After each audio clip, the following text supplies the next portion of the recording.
L'érable nous apporte beaucoup.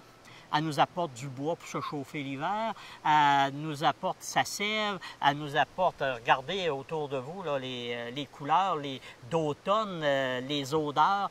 Donc, il faut la garder de façon le plus écologique possible. On ne doit pas couper complètement les arbres dans un coin de forêt. J'ai le droit d'en couper environ le tiers. Et on est réellement surveillé à ce niveau-là, puis ils font bien de nous surveiller. Pourquoi? Parce que je veux que cet arbre-là puisse demeurer. Je peux en couper un autre à côté qui est peut-être en problème, mais si j'aurais la chance, je devrais en planter un autre. Faire attention dans notre boisé de ne pas se promener avec de la trop grosse machinerie.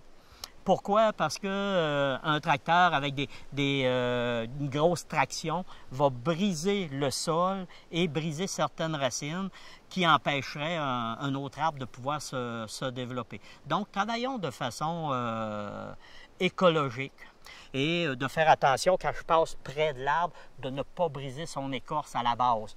Donc, c'est tous des petits points que cet arbre-là, j'en ai besoin. J'ai besoin du petit qui commence à pousser. Donc, on va y faire attention. Et c'est avec ça que je vais laisser à mes générations futures, dans le même état, puis probablement même améliorer ma forêt.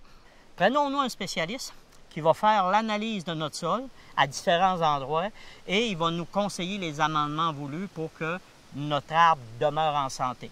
Alors, remarquez bien que ça n'augmentera peut-être pas la quantité d'eau, cet amendement-là, mais ça va garder un érable qui est en santé.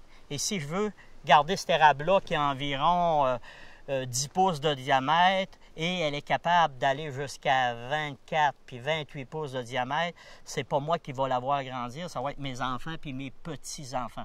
Cet érable-là a environ peut-être 75 ans et j'y demande de rester en santé au moins 200 ans. Au moins 200 ans, puis elle est capable de le faire. Donc, donnons-y un environnement adéquat. Donnons-y ces amendements si elle en a besoin. Après ça, bien, elle va le faire tout seul. Avec les pluies, tout. Et d'avoir un boisé où j'ai une bonne couverture végétale par les feuillages.